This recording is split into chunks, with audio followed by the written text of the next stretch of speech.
बच्चों हम लोग फिर से आ गए हैं linear equation in two variable का लेक्चर नंबर 7 लेकर के। इससे पहले हमने equation reducible in linear equation 2 form किए थे, उसमें कुछ क्वेश्चंस किए थे, एक दो मेथड का क्वेश्चन रह गया है, तो दो मेथड का और है, तो वो दो टाइप का क्वेश्चन और कर सकते हैं। उसके बाद उसी दो टाइप का हम लोग को होमवर्क देंगे। उसके बाद अगर टाइम रहा तो हम लोग वर्ड प्रॉब्लम चलेंगे। मोस्ट इंपॉर्टेंट है वर्ड प्रॉब्लम, हर टाइप का आता है, ठीक है। तो एक क्वेश्चन नंबर और लेते हैं हम लोग।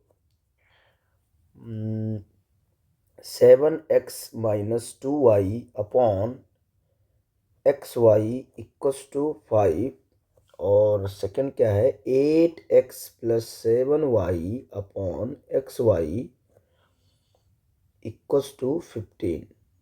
ठीक है, ये हो गया। ये देखो अजीब गरीब सा है एकदम। हाँ, इस फॉर्म में नहीं है ना, ax/by+c=0, इसमें करेंगे। और ये इस फॉर्म में भी नहीं है कि हम इसको p मान लें इसको u मान लें, तो इस फॉर्म में बनाएंगे। इस फॉर्म में बनाएंगे तो p q मान के हम इस फॉर्म में लेके आएंगे। एग्जैक्टली इस पे नहीं होता, a p+b q+c फॉर्म में होता है, ठीक है। इस फॉर्म में लेके आएंगे तो सबसे पहले इस इक्वेशन को 1/x या 1/y के फॉर्म में करेंगे, फिर इसको a p मान लेंगे, ठीक है। तो हम लोग करते हैं ट्राई।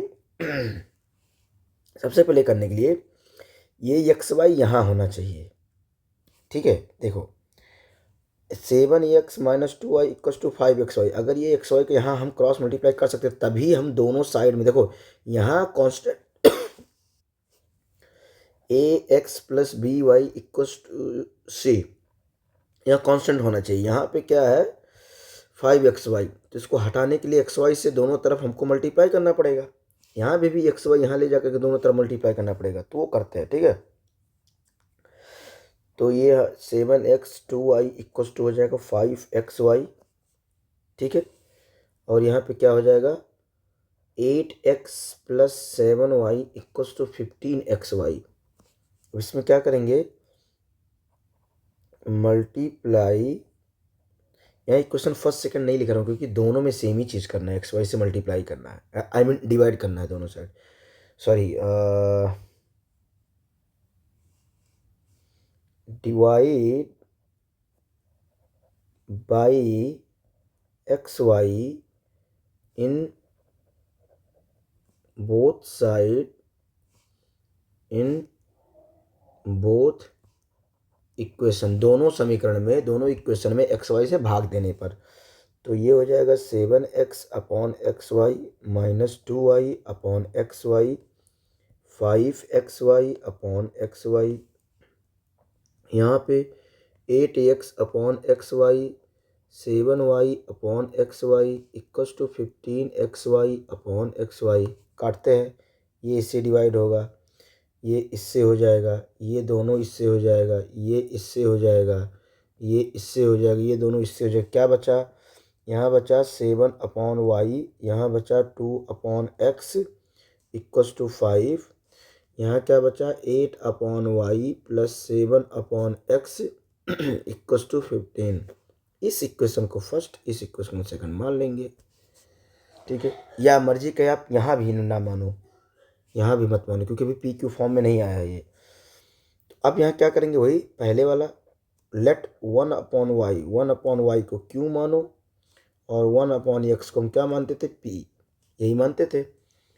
तो हमारा इक्वेशन क्या हो जाएगा कन्वर्ट होकर के 7q minus 2p equals to 5, equation number first. यहाँ पे हो जाएगा 8q plus 7p equals to 15, equation number second. अब अगर सेम करना इक्वेशन तो किसका कर सकते हैं, यहाँ ध्यान से देखो, कॉफिशिएंट या तो इसका 7 बना है, लेकिन यहाँ 8 है, दोनों टेबल में नहीं आता। यहाँ 2 है तो यहाँ 7 है, ये भी नहीं आ सकता। ऐसे केस में दोनों इक्वेशन में नंबर्स का मल्टीप्लाई होगा, तो ये थोड़ा सा लंबा जा सकता है। तो क्या करेंगे, सबसे पहले ये सोचेंगे हम इसको एलिमिनेट करना किसको है, तो हम एलिमिनेट करते हैं p को। तो p के लिए 2 का मल्टीप्लाई इसमें, तो इसमें 7 का करेंगे, और यहाँ पे 7 है तो यहाँ पे 2 का करेंगे, ठीक है। तो ये क्या करेंगे हम लोग multiply by 2 in equation first and sorry in equation second and 7 in equation first. 7 से करो, ये हो जाएगा 49Q minus 14P equals to 35 equation number third. यहाँ क्या हो जाएगा, 2 से करेंगे 16Q minus plus 14P equals to 30 equation number 4। अब तो सेम हो ही गया, यहाँ देखो यहाँ देखो, अब ऐड कर लेंगे, साइन अल्टरनेट है तो ऐड इक्वेशन थर्ड एंड 4, तो ये हो जाएगा 49Q 14P equals to 35 16Q plus 14P equals to 30। Add करेंगे तो साइन तो चेंज होगा नहीं, ये कट जाएगा, ये कितना आ जाएगा फिर 5, ये 6 65 आ जाएगा, और ये कितना आ जाएगा 5 3 3 6 65। तो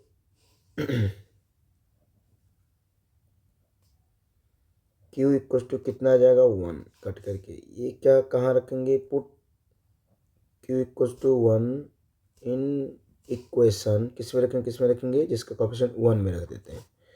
तो ये हो जाएगा 7 माइनस 2P इक्वस टू हो जाएगा 5, तो 2P इक्वस टू हो जाएगा 5 माइनस 7, तो यहाँ पे आ जाएगा minus 2P equals to minus 2, ये माइनस माइनस प्लस हो जाएगा, ये 2 2 कट जाएगा, P इक्वस टू आ जाएगा 1। दोनों सिंपल आ गए। अब हम क्या माने थे, 1/y को हम Q माने थे, और Q की वैल्यू कितनी आई 1, तो y इक्वस टू कितना आ जाएगा 1। 1/x को हम क्या माने थे, P की वैल्यू भी 1 आई, तो y इक्वस टू कितना, सॉरी x इक्वस टू कितना आ जाएगा 1। ठीक है, ये कितना आ जाएगा, x इक्वस टू 1, ये हमारा सॉल्यूशन हो गया। ठीक है, तो इसी से रिलेटेड हम आप लोग को होमवर्क में दे रहे हैं एक क्वेश्चन, EHW एग्जैक्टली ऐसे है, बस केवल नंबर चेंज है।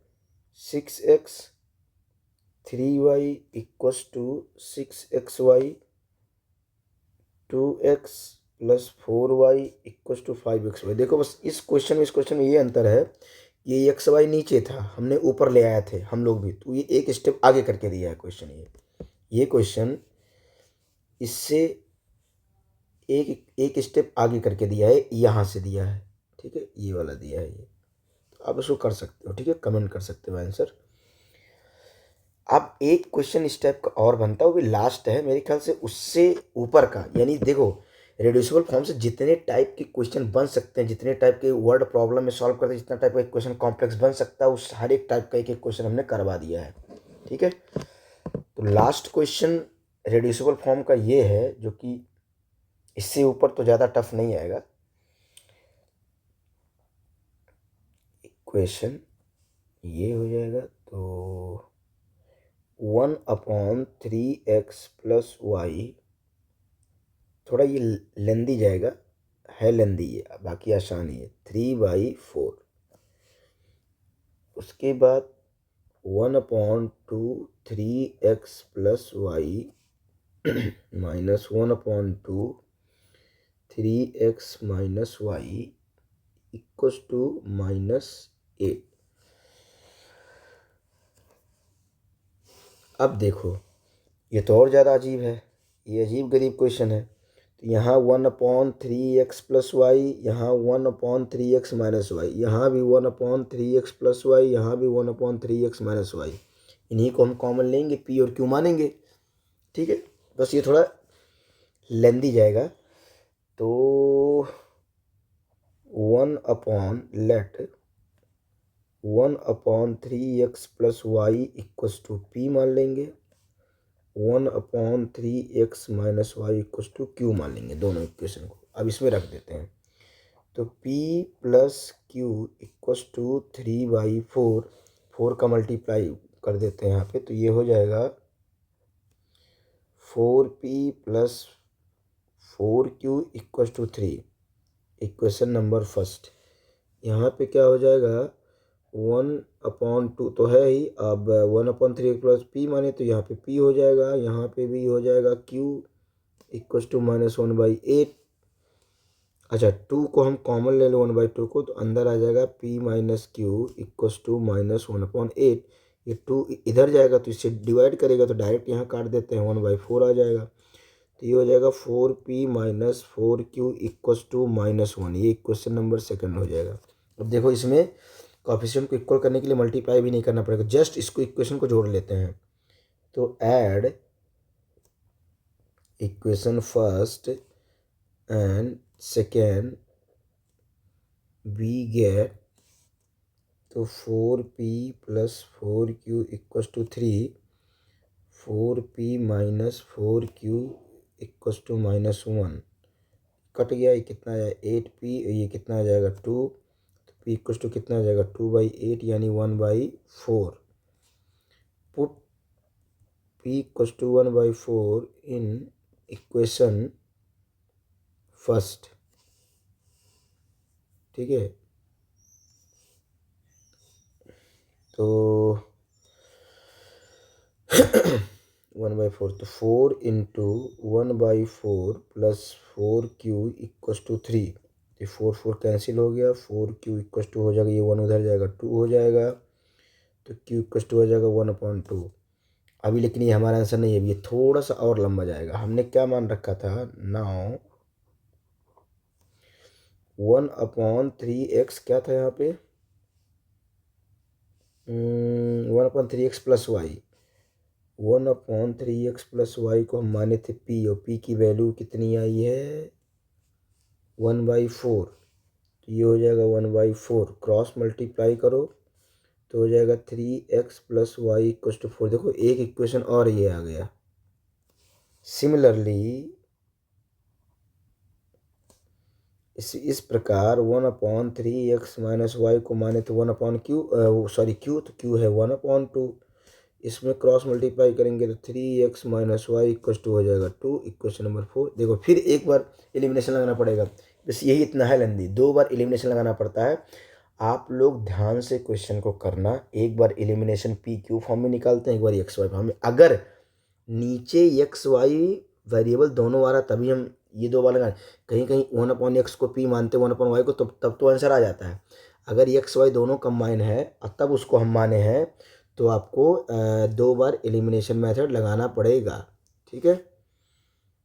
ठीक है, तो इसको ऐड कर लेते हैं सिंपली। लगाना भले पड़ता आसान रहता है, ऐड कर लेते हैं क्योंकि कोएफिशिएंट y का सेम है। तो add equation third and fourth, we get 3x plus Y equals to 4, 3x minus Y equals to 2। ये कट गया, ये हो जाएगा 6x, ये हो जाएगा 4 तो 6x इक्वस टू आ गया 1।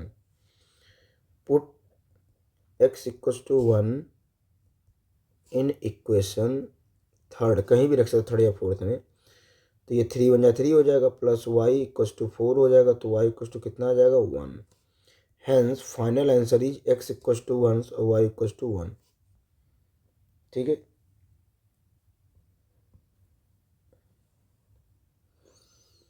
तो फाइनली ये आया, ठीक है। इतने टाइप के linear equation into variable reducible form का हो सकता है, ठीक है। अब ये हमारा खत्म हो गया। अब मोस्ट इम्पॉर्टेंट है जो एप्लीकेशन हम सीखेंगे, लीनियर इक्वेशन का एप्लीकेशन, ठीक है। नेक्स्ट हेडिंग है, बहुत बहुत ज़्यादा इम्पॉर्टेंट है, application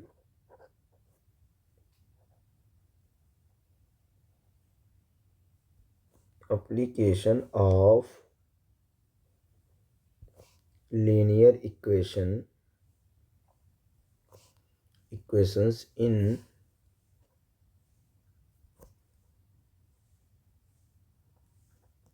two variable.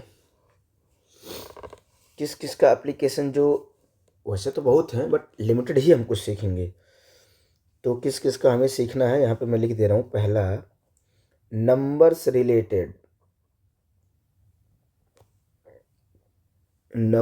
Related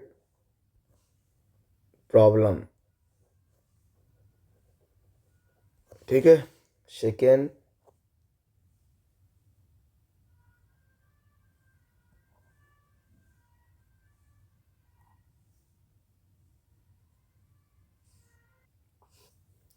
numbers इसमें क्या आता है कि दो नंबर्स के सम इतना दिए हैं, दो नंबर का डिफरेंस इतना दिया है, यानी दो संख्याओं का योग या दो संख्याओं का अंतर इतना दिया है, एक संख्या पहली संख्या के इतना गुना है। दूसरी बात क्या होता है, दो अंकों की संख्या, जैसे दो अंकों की संख्या क्या है 4512, मतलब जो 9 से ऊपर के हों, तो उसमें यूनिट डिजिट को यक्स और टेंस डिजिट को वाई मानना पड़ता है, इकाई दहाई वाला सिस्टम, ठीक है। दूसरा सम संख्या का पूछ सकता है, नेचुरल नंबर का पूछ सकता है, विषम संख्या का पूछ सकता है, यानी प्राइम नंबर इवन नंबर पूछ सकता है। ऐसे बोलेगा कि दो कॉन्सिक्यूटिव इवन नंबर का सम इतना है और दो क्रमागत विषम संख्याओं का योग इतना है, तो नंबर। तो ये सब हो गए नंबर रिलेटेड प्रॉब्लम। सेकेंड क्या है, एज रिलेटेड। ये आपको कंपटीशन में भी आता है बच्चे, एज रिलेटेड प्रॉब्लम। कंपटीशन मतलब कि स्टेट या सेंट्रल गवर्नमेंट का जो प्री एग्ज़ाम होता है ना, उसमें एप्टीट्यूड में, उस मैथ में ये सब आता है एज रिलेटेड प्रॉब्लम में। इसमें अच्छा, हम इक्वेशन इन टू वेरिएबल पढ़ रहे हैं, तो इसमें दो ही क्वांटिटीज़ का केवल कंपेरेबल होगा, ये याद रखना। भले हम लोग एप्लीकेशन पढ़ रहे हैं किसमें केवल linear equation in two variable, मतलब दो ही क्वांटिटीज़ का रिलेशन इसमें दिया जाएगा, उसी दोनों ही क्वांटिटी को हम फाइंड करते हैं, चाहे वो नंबर हो, चाहे वो एज हो, चाहे वो फ्रैक्शन हो, चाहे वो कॉस्ट हो, दो ही क्वांटिटी का रहेगा। हमने स्टार्टिंग में भी बताया था पहले लेक्चर में। तो ये हो गया। एज प्रॉब्लम में आएगा कि ऐसे मानेगा, लेट ए का एज इतना है, ठीक है ना, तो बी के इतना टाइम हो जाएगा, 4 साल पहले इतना था, 5 साल पहले, तो वो एज रिलेटेड हो जाएगा। नेक्स्ट है फ्रैक्शन, फ्रैक्शन रिलेटेड प्रॉब्लम, ठीक है। नेक्स्ट कॉस्ट रिलेटेड प्रॉब्लम, ठीक है। और उसके बाद और क्या आ सकता है, नंबर्स हो गया, एज हो गया। कॉस्ट में आपका फेयर वाला भी आ सकता है, टैक्सी वगैरह फेयर कर कैसे आता है, ठीक है ना। और बोट स्ट्रीम भी हो गया, बोट स्ट्रीम क्वेश्चन या रिलेटेड प्रॉब्लम, सारे के सारे इंपॉर्टेंट है रिलेटेड प्रॉब्लम। नंबर्स हो गया, एज हो गया, फ्रैक्शन हो गया। हाँ, area related problem, area related problem, rectangle का बोलेगा इतना एरिया इसका इतना है, तो लेंथ को एक्स मानते हैं, वाई को। जहाँ दो वेरिएबल की बात आई उसी का एप्लीकेशन रहेगा। अच्छा, बोट स्ट्रीम में आपका स्पीड वगैरह का भी आ जाएगा, स्पीड का भी कॉन्सेप्ट आ जाएगा इसमें, स्पीड वगैरह। एरिया रिलेटेड प्रॉब्लम हो गया। और ज्योमेट्री से रिलेटेड भी हो जाता है, ज्योमेट्री से भी दे देगा कि इतना एंगल का सम इतना है, दो दो एंगल का पेयर करके, तो वो एंगल के ऊपर दे सकता है या अदरवाइज एरिया के ऊपर दे सकता है, ठीक है। ये हो जाएंगे। तो इन सबको जो हम अगर एक नाम दे दें तो उसको हम क्या बोलते हैं, वर्ड प्रॉब्लम। इसको बोलते हैं हम लोग वर्ड प्रॉब्लम। ये वर्ड प्रॉब्लम मोस्ट इंपॉर्टेंट है। प्री जैसे मान लो SBI PO का प्री हो गया, UPSC का प्री हो गया, बोर्ड में तो आता ही आता है, ठीक है। FCI का हो गया प्री है, ठीक है। तो जितने स्टेट लेवल के एग्जाम होते हैं उनका जो प्री में जो एप्टीट्यूड का सिलेबस है ये भी उसमें आता है, कवर करता है, ठीक है। तो उसके लिए भी सही रहेगा, ठीक। तो इतना सारा हमको करना है। तो एक एक क्वेश्चन, एक एक टाइप का क्वेश्चन हम रोज़ कवर करेंगे। आप ट्राई करेंगे कि नंबर से रिलेटेड प्रॉब्लम पे अच्छा खासा क्वेश्चन लाएं, फिर एज रिलेटेड पे लाएंगे, फिर फ्रैक्शन पे लाएंगे, फिर कॉस्ट रिलेटेड पे लाएंगे, फिर बोट स्ट्रीम पे लाएंगे, फिर इसके बाद एरिया रिलेटेड पे लाएंगे, उसके बाद ज्योमेट्री पे लाएंगे। कहीं कहीं प्रॉफिट एंड लॉस का भी होता है, वो कॉस्ट में ही आ जाएगा, इसमें प्रॉफिट लॉस का भी इसमें आ जाता है, ठीक है। तो कहने का मतलब है कि जितना पॉसिबली हो सकता है, ताकि आप लोग को और कहीं जाने की ज़रूरत ना पड़े, एक वीडियो से आप लोग का कॉन्सेप्ट क्लियर हो जाए। आप नोट्स बना सकते हो, मैं लिख के जैसे समझा रहा हूँ। तो अगले क्लास में हम लोग वर्ड प्रॉब्लम शुरू करेंगे, नंबर रिलेटेड प्रॉब्लम या जो भी है एज रिलेटेड प्रॉब्लम, कोई ना कोई एक हम लोग स्टार्ट करेंगे। तो ये लेक्चर नंबर 7 था, मेरे ख्याल से 3 4 3 7 है, तो 7 का तो ऐसे हो नहीं पाएगा, तो लगभग 3 4 दिन और लगेगा, हम ये कवर कर लेंगे, यही लास्ट रहेगा। उसके बाद हम लोग क्वाड्रेटिक पे आएंगे। सो चैनल को आप सब्सक्राइब करिए और ज़्यादा वीडियो देखने के लिए, और अपने फ्रेंडों को भी ये शेयर कीजिए, ठीक है। Okay, thank you class.